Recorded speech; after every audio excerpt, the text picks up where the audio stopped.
you reach climax. So that's kind of the first game that started everything, and it was a big eye-opener that, wow, there's something happening here. When you look into the eye of the other player, and you have to communicate there, it's interesting. Some interesting things come out of that. So that's why we formed the collective. And it's quite interesting because people are often asking, what is the game collective? What is it that keeps people together? And we cannot put it into words. But I think this anecdote really shows what keeps us together. It's somehow a culture. We all somehow know what we're talking about without really knowing which words to put on it. Yeah. The first game that, so I joined a bit later, the collective. And the first game that Patrick and I made together was Idiots Attack the Top Noodle. And I had this brain scanner that I had gotten for my birthday. And you, Patrick, had move controllers, and we were trying to find out what can we do with this brain scanner, like something that's interesting socially. So we made this game that is basically a chase game with 5 people chasing one person with a brain scanner. But the person with a brain scanner can control how fast everyone else is moving by concentrating. So the only way, so these things are move sensitive, right?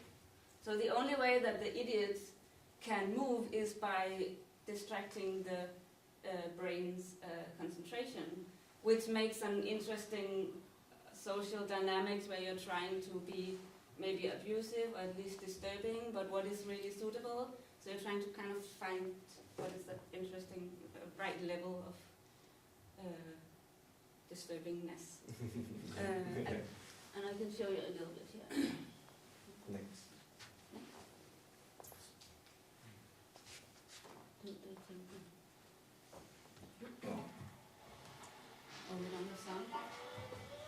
It's not that important with the sound.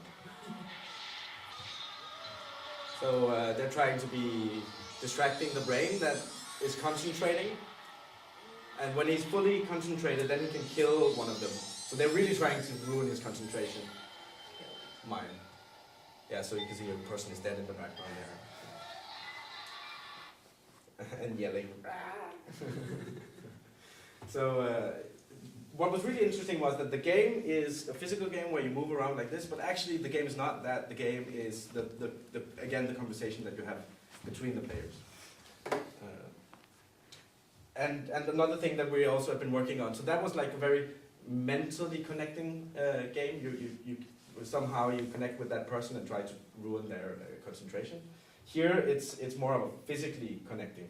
So this is another of the games that we worked on. It's called Magnetize Me.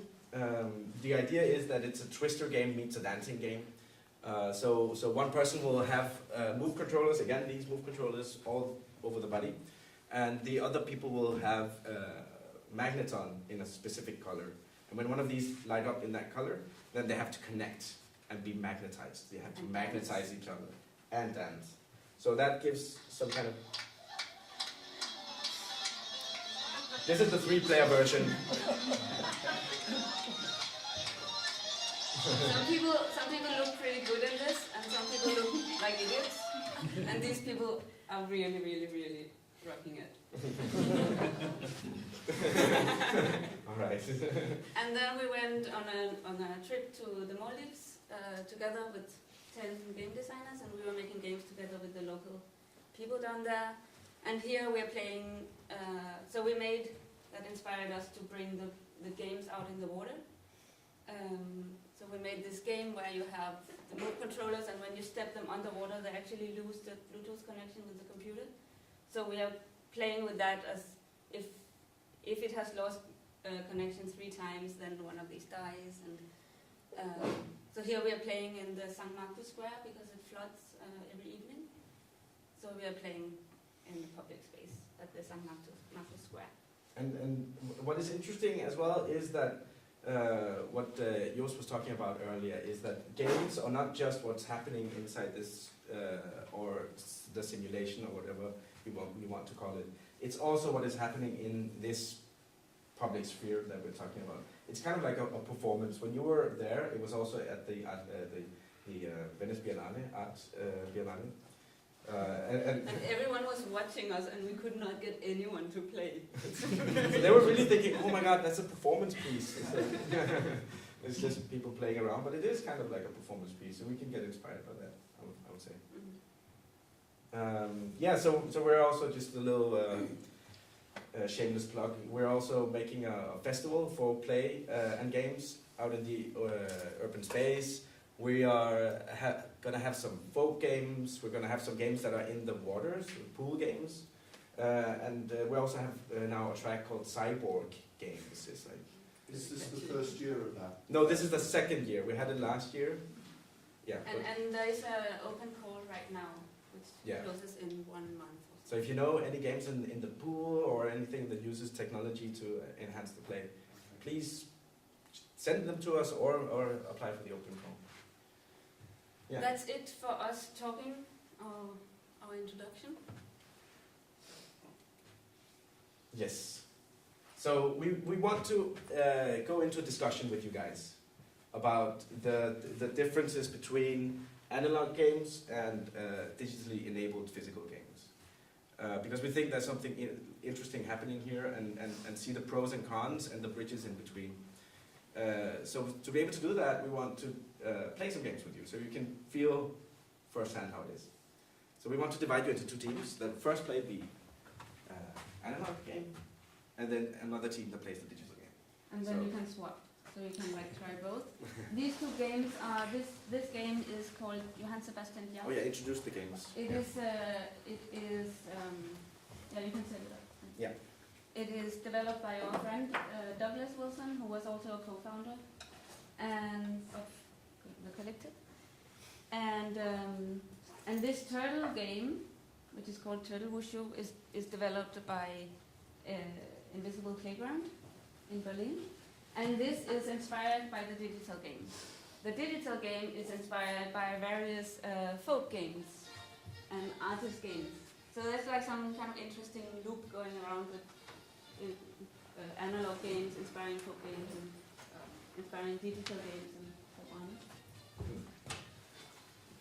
All right, so let's gather around. If you would step up, please, and you guys come over here. How's to start? Can we hear it? Yeah. Is it possible to And plug I'm it in? gonna keep one. It's all only kind of important. So these turtles, It's good enough, right? they like So to fight. the music is playing, and when the But they music cannot speeds up, do that you're by able to move themselves. fast, and They need when us the music to fight is playing slowly, And they you do also so have to by move slow. sitting on our Then it's all about just ruining the other, or like. And the if they physical- fall down, they're They dead. tend to move You too pick it fast. up and you go out of the game. So if I just join The you, last and standing just turtle real quick. wins. So, and you move as every. The game So starts. see here. Now she's Oh yeah, out. and Now I'm out. there's one. Now you're out. Also rule, moving which it is away I makes you cannot move touch too much. on other parts Yes. of the Yeah. other parts of the body than the Yeah, but hand. you're not playing. But you can. Okay. Okay. So And when you're out, you're not allowed. oh, sorry. No, I didn't actually do anything. That's that's one strategy. So someone. Diana, on the other parts of the body, there's a fall. Come over here. Pick it up and take it back. Okay.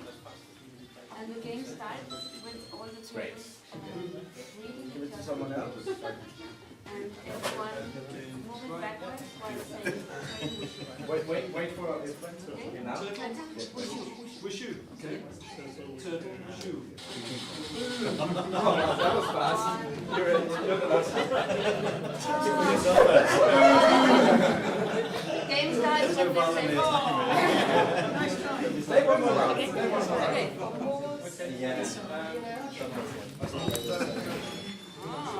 Experienced player. Play a couple of rounds.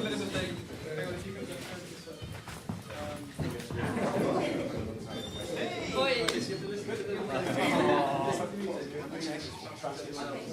I'm not the him. Which end do you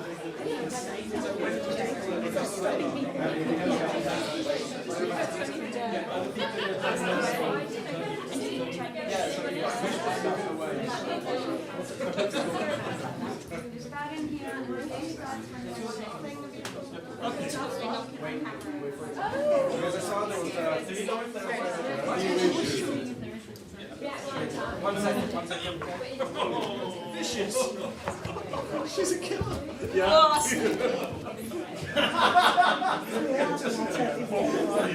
Why are you like a sweet this battle.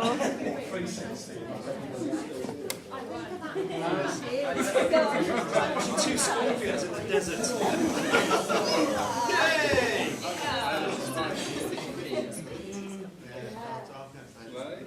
Yeah. Do you have anyone who knows about? You were very cold-blooded. Turtle. That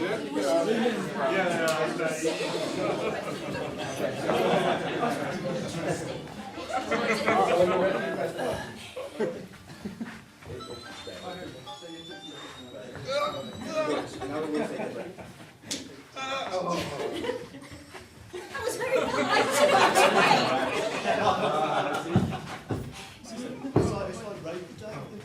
I'll try to know. This could be a little big sport. Yeah. Okay, we have 2 players left. I'm doing the crane kick.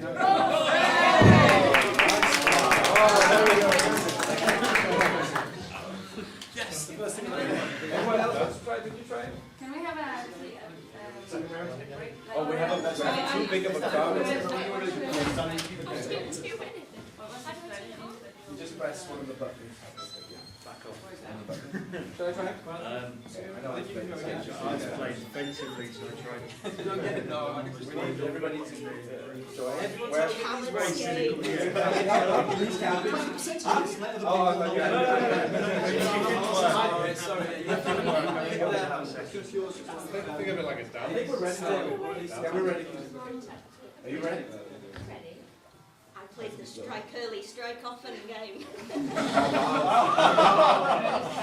Yeah, just like. Also, you are like. And you're the winner. Stay out of the green. Stay away from the action. I think everybody has tried the game. I think the group is bigger over here. So there's a couple of different rules here set up so that it can be gentleman-like. Because it. I've seen this one is very good. In the other game, it's allowed to push each other. In this one, you're only allowed to touch from the wrist down with your other hand. Or if you get to touch with the body, that's kind of okay. But you're only allowed to touch the hand with the other hand, with the free hand. Is it only on the right hand? Yeah. It's on the right hand, yeah, sorry. That is basically it, and you have to keep it on your hand, obviously. If there's a foul play or something happens, you're allowed to put it on again. Again, one of those gentlemen rules. And how you start is that you put your hand into the middle like this, and then you will say, Turtle Wushu. And then you move out, and you're ready to play when you're out in the extreme position. Okay. Okay. Who calls it? So all of you. Okay.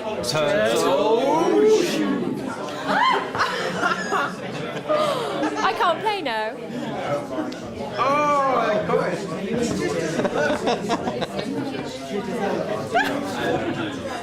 Samira, it's just the two of us now, I'm afraid. I like all these casual pose. Yeah, you won. Which one do you have to press? Switch it. Yeah. Do you like turns? Yeah, sure. Away from each other. You have to press the. Matthias, go for it. Okay. Stable. Teacher. Yours is red. Yeah, winner.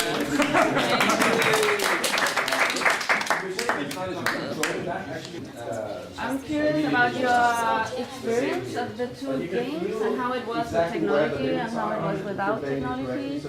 And There's a lot more self-inflicted death in this one. A lot more kind of accidental because it's not clear, like it's very clear what you're doing with a physical object on your hand, and we're very used to that. But with these, it's not clear how fast you're allowed to move them until you're out. So I think there was I don't know if that's what other people saw. No as batteries well. required. No battery required for that, so that it's obvious what's going on with this. It's dependent on the technology to keep the score, as it were. Yeah, we didn't know the parameters of this one, whereas, as you're saying, it's quite clear as to when things are going to fall off your hand. I felt there's a bit of transference, going back to the thing we talked about the fact a while back, the idea of can you transfer your sense of self to an object. I felt there was a little bit of that with this, because it became your hand, whereas it was about what you do with your hand. That became your appendage, if you like. Which didn't happen to the turtle. That's another interesting question. As you said, you felt like in that one. I felt more comfortable with this one in a sense. Yeah. From the rumble and the light was more for me than the turtle on top of my hand. Because as soon as I felt a rumble, I knew to stop. I don't know if that's being more of a gamer and brought up with those. I've never balanced a turtle on the back of my hand before. Even though it's physics, I wasn't aware of how that was going. Information coming from the device as well. So whereas that is a direct kind of it falls or it doesn't. Right. This it seemed to go through kind of colour graduations as well. So I was trying to create a connection between. Am I about to lose or? Yeah. But I think for me, I have played this one a lot, so I know when it's about to fall off, and sometimes I play it quite a lot when it has like crawlen all the way up on my arm or turned around or something. I'm like, so there's also maybe when you get used to it. But that's clear, or is that unclear? It's clearly about to fall off because you can feel it. But if you're about to lose and you're on the colour blue, it's not clear whether you're about to lose or not, but you may be about to lose. That's what I felt. I'm not very dexterous, and I'm left-handed as well, and so having something in my hand like that, I could see that, whereas I think if I played that a few times, I'd get better at it, whereas this one I felt I was better at straight away because I was holding something, whereas, and it's partly because of my poor eyesight and stuff, but that seemed more, I had to learn how to play that game, I think, whereas this one, it was a bit more intuitive for me. But that's maybe not really doing justice to do it in small circles and so forth. There was a stronger element of aggression with this game, I felt as well, than with that. But I felt that one was more dance-like, as I said earlier. Oh, I thought that was really aggressive. Oh, did you? Everyone's looking at each other live. But this one, I'm deaf, so the music I couldn't hear at all. So the music element was lost on me. Maybe that's why I won. So if that was important, that's something around this. Which one did you like most?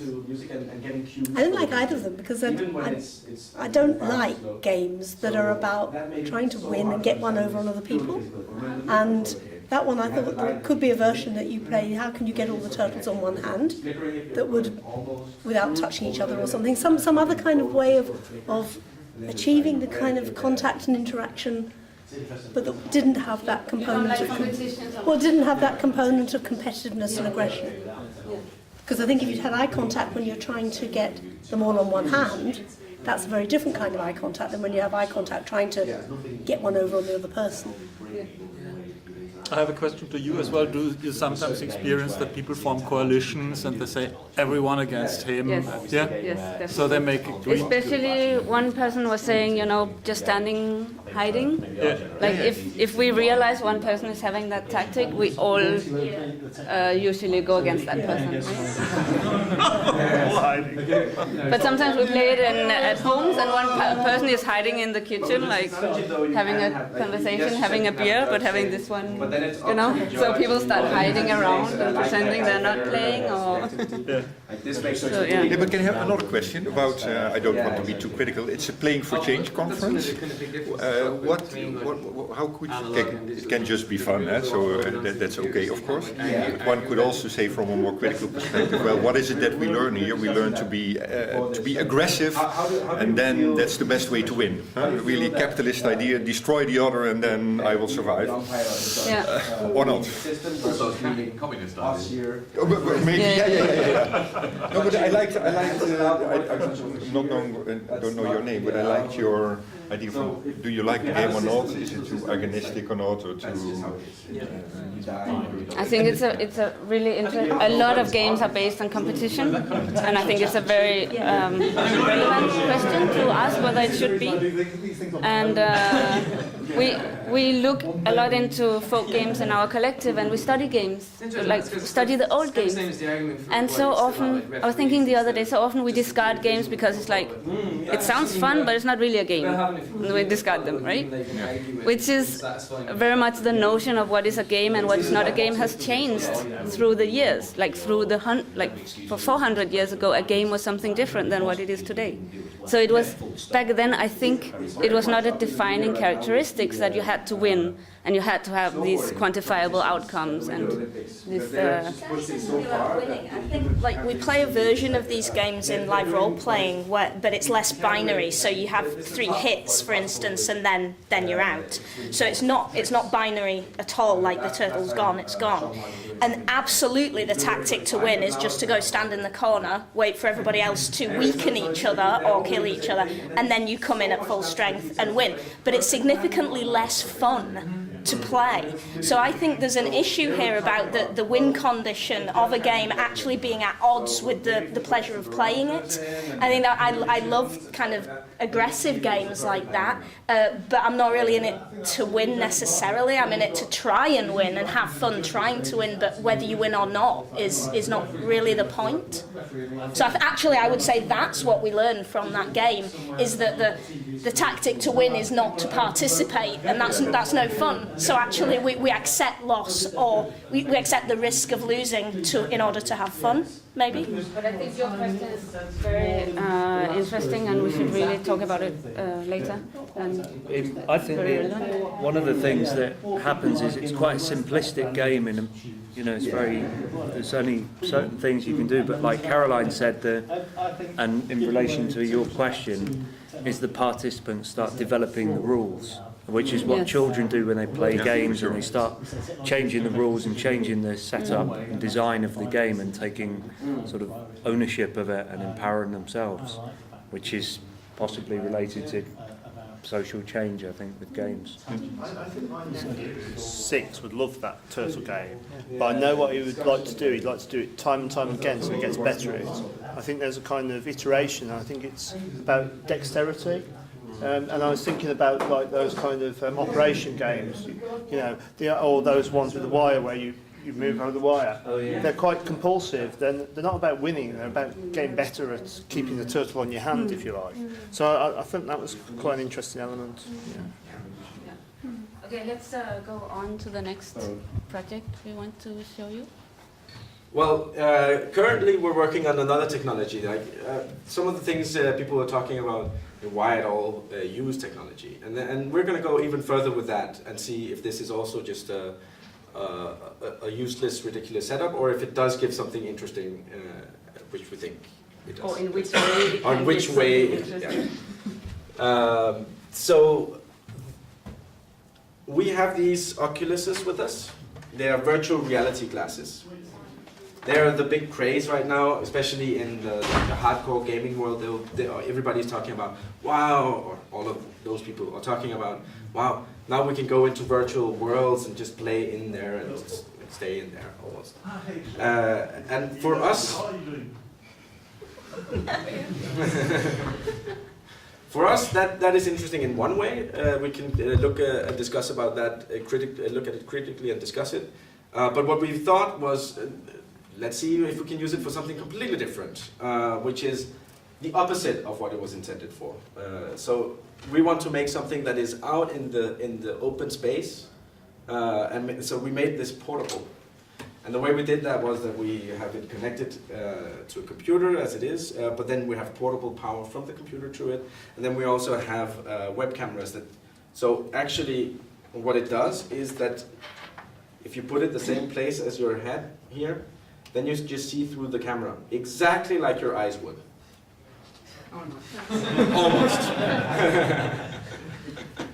So why do that? Well, by doing that, we can experiment with new things we can do with it as well. Like, how does it feel if you suddenly look backwards? How does it feel if you're moving out of your body like this, out of body experience?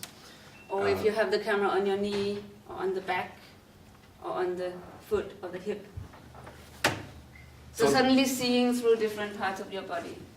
Yeah. Which is also kind of sculpturing the body in different ways, because suddenly you have to see like that. Yes. And then we put it to use in different scenarios.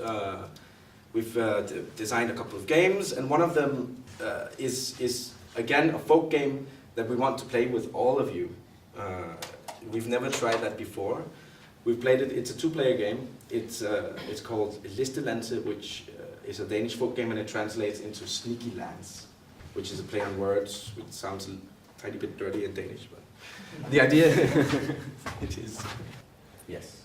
And in order to explain you this game, we want to do something we have never done before, which is a massive multiplayer version of this game. Okay? Yeah.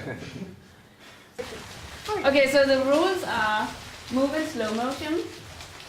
Second rule is if you are touched by anything, you take off your blindfold and you go to the side and you watch the rest. Yeah, then you're dead. Okay, so.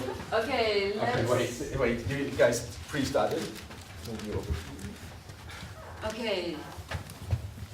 1, 2, 3, start. I'll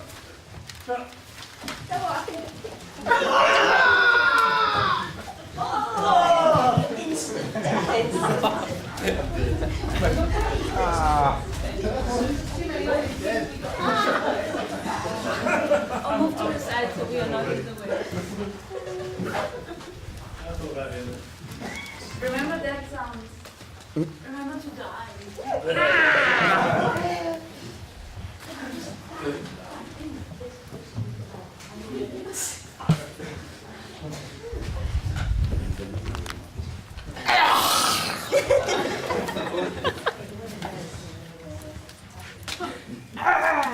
Slower. Okay, you died. Slow motion. Slower. Oh, she's dead. Okay, we have 4 players left. Slow motion, not swinging. Not swinging. Slow, slow.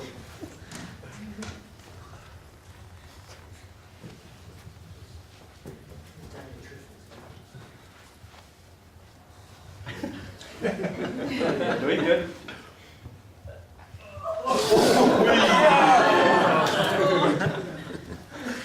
Remember to die with the sound. 3 players left.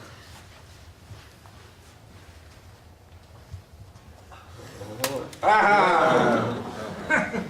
That's suspicious. I think we have 2 pro players left. Okay. Slow, slow. Slow.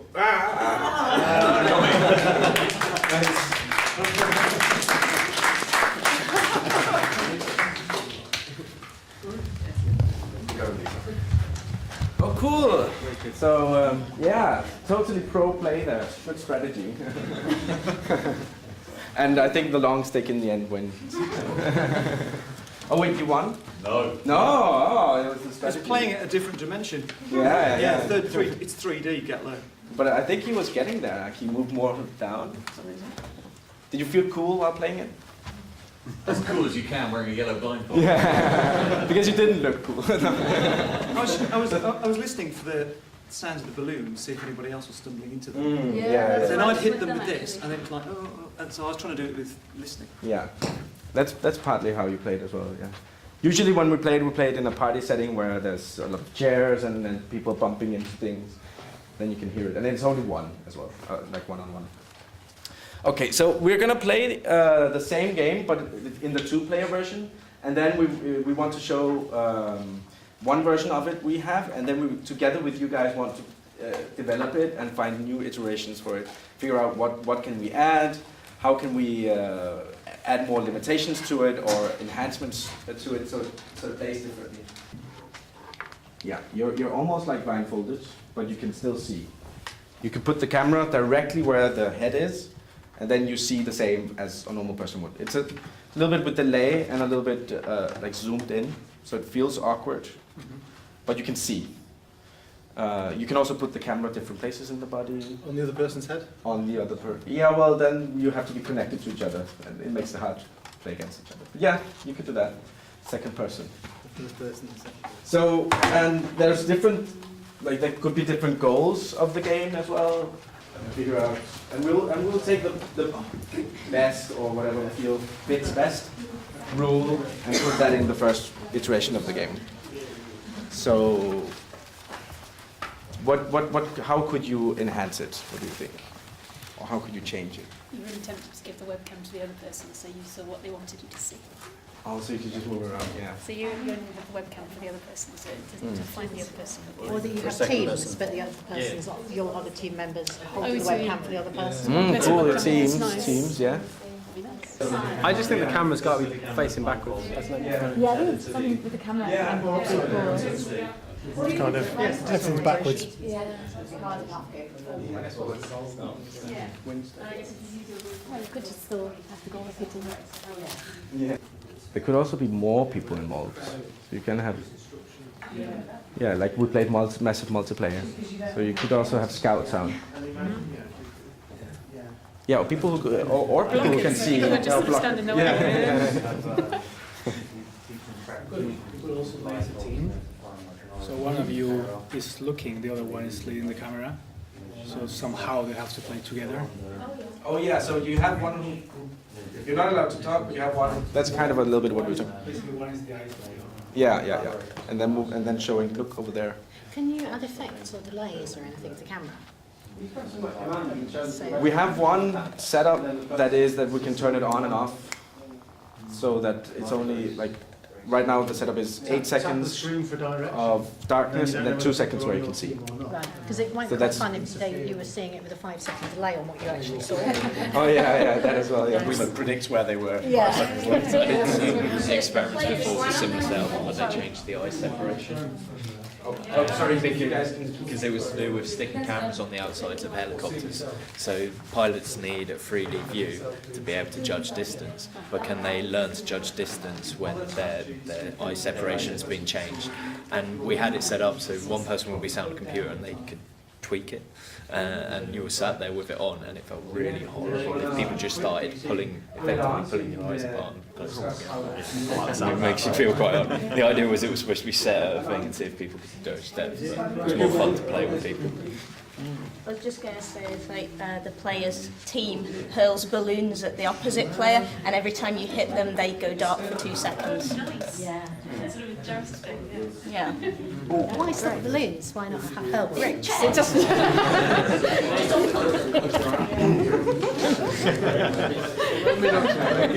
getting a bit Hunger Games now, isn't it? Can you just give everyone weapons? How does it feel? Very zoomed, slightly lower res, slightly high. Oh yeah, because is that you? That's me. That's you. Yeah, got you. So and it's straight ahead. Yes. But the res is down, but your head's this big. Okay. Yeah. See colour. What are the graphics like? It's like lower res. Much lower res, but like so Adrian's head's this big in my vision. So he feels he's closer. Oh yeah. But you are closer than I thought. Yeah. So I'm giving you a giant stick. It's very big. Yeah. So hit Jana. Okay. Oh wow. Yeah, she got hit. Good hit. Good hit. Okay, now hit Jana and she tries to not get hit.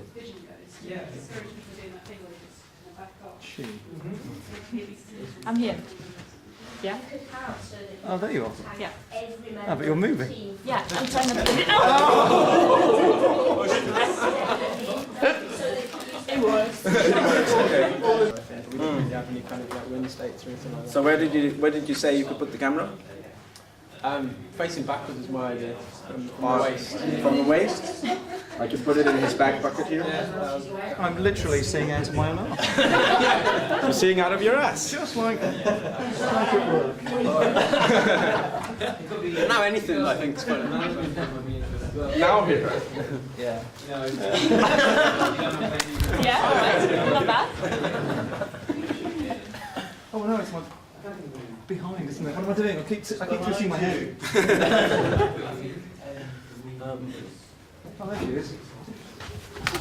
Did you get it to work? Some things would be quite good. Yeah, I keep moving my head. Just walk forward 3 paces. Find the white balloons. Walk backwards 3 paces. Yeah, but you can do that from the command. You just need to see. Yeah. You know what you're doing. Walking. I'm guessing he's kind of aiming at the floor, isn't he? Yeah. There you are. There's only one white He's balloon. still trying to find me. You're there. Oh, you were. I think you're there. Yeah? Yeah, that's me. Yeah, it's a. Oh, it's very distorted. Not sleeping well tonight. It's when he throws up. There we go, that's much better. I got a much better sense of where people are. Do you want to try and put it on the knee? There's like an interesting, Sure. interesting knee view. How would I do that? Plastic band? Helicopter down to you. I can take it on you? Sure. This. Putting on the backpack. And then the other one through here. There we go. Okay. Shit, wait.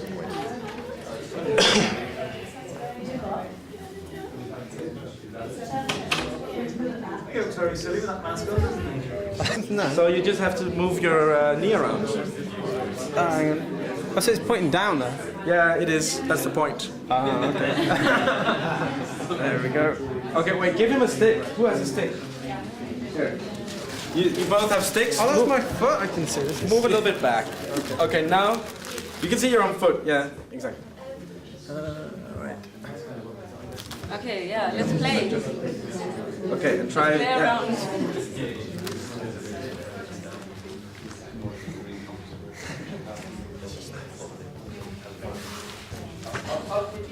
We have an expert player. Yes. I'm on brightness. Yeah, please don't lie too much down. Why not? On my computer? Sorry. Oh, that was a double kill. Yeah. Oh. Yeah, okay, I think we have a winner, a double winner, isn't it? Okay, so what was your experiences? It was disorientating. I couldn't lift my leg high enough, and then my balance wasn't good enough. But I think, you know.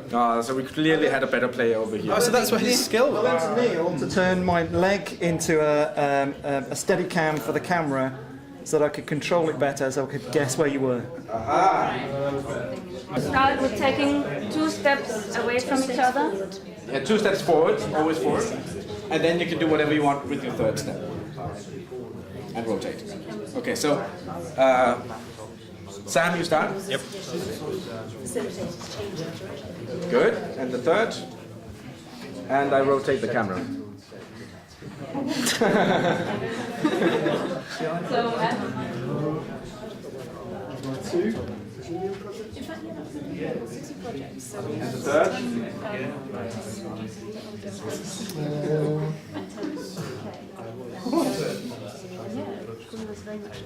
And we rotate the camera.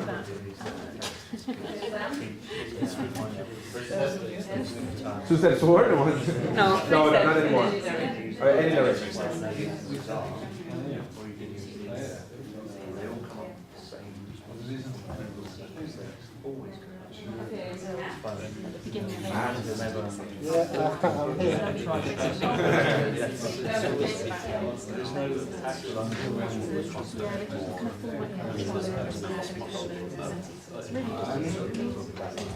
Two, 3. okay. And then rotate the camera.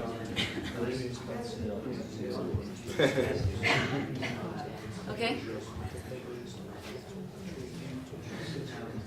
really odd.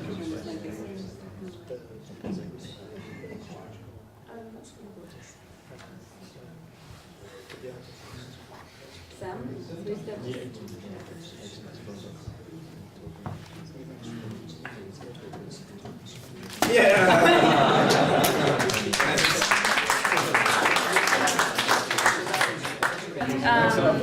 for being guinea pigs.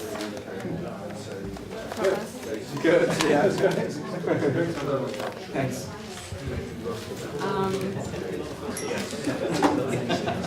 Yeah. No, it's fine. No. Basically, the lack of clear detail. Yeah, the camera is really bad actually. Yeah.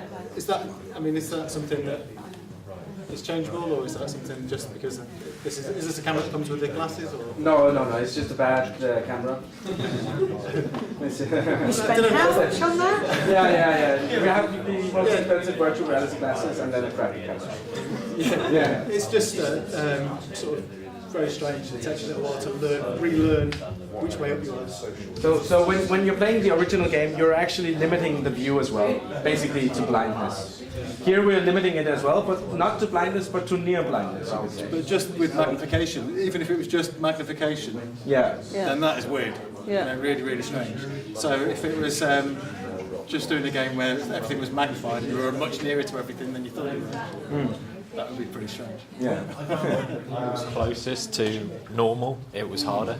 So when it was on my back and I could see people at room level, it became very disoriented and balance was really gone. Whereas when it was looking at the floor or the ceiling, I found it very easy to balance because I guess I wasn't relying on cues that felt normal but weren't normal. Because when it was on my back, I'd step forwards and it's happening in the opposite, right? Oh, when it's on your back, you thought that it was in the front. No, I knew it was on my back. Consciously, but trying to act, when I actually took a step forwards and obviously got a different reaction There is a from... point, isn't there, where it becomes more distracting than having no vision at all. I think that's been proven. I don't know, I'm making this up. I'm pretty sure though that if you delay it by a second, it's like it's easier to do something with your eyes shut than to do something with reversed or... Yeah. Definitely. Like a snapshot. So if you blink, if you open your eyes for a second and then shut them, you can work out where you are very easily. So if you were cheating at something, and you blinked and you could see where you were, you can move around the room quite well. That's what happened here last time, So that right? version was, as soon as I managed to work out where I was, then from that point it was like really, really easy. And without it being on all the time. So when it does switch off for a bit, it just gives you a bit more chance to sort of go, okay, so that's everything, but everything big. Now I kind of know where everything. But that's because because you're both kind of static. If you move around a lot, then you would have a static image. Yeah, I think but you would be somewhere else. You'd have to be a lot more comfortable with it to be able to move around a lot. Okay. They say with audio, if you just put it out by, I think it's only if you hear your own voice out by a second, then virtually none of us can speak. Yeah, that's true. Oh, sorry, guys. No, I thought it was eyes, but I think you're right. It's audio. Okay, so we had some games where we played analog version and digital version, move controller versus a turtle. Then we have this where you just put on a blindfold, and one where you have to have virtual reality glasses, cameras, and a computer on your back. Is there a point at all in doing the last one? Cool toys. Cool toys. Yeah, I'm really interested in augmented reality. So for me, loads of it. But as far as the just having a blindfold and wandering around, I guess it's the same discussion as before, but just blown out to even bigger and more ridiculous It's nice setting. to come up with the rule sets though, because you kind of had all these different functions that you could switch on and off. And, like delays and things. We've got loads we would have loved to be able to put more in, but like live coding and all that would have been difficult. Yeah. Okay. Yeah. It's quite interesting how you use the rules to take away the advantage. You didn't want the person to win, so you implemented rules to stop the person who thought ahead and got on the floor. And you come out, now you can't be on the floor. Well, that's how I won. Yeah, but you can't win anymore. So it was a leveller, wasn't it? The rules were the additional rules started to come in to level the game to stop the person who was clever first from winning again. That's how Formula 1 works. The only person who had Formula 1 is Burn Aircraft. Well, up until a point. Should we continue the discussions down around the coffee? The time is up now. And thank you so much for...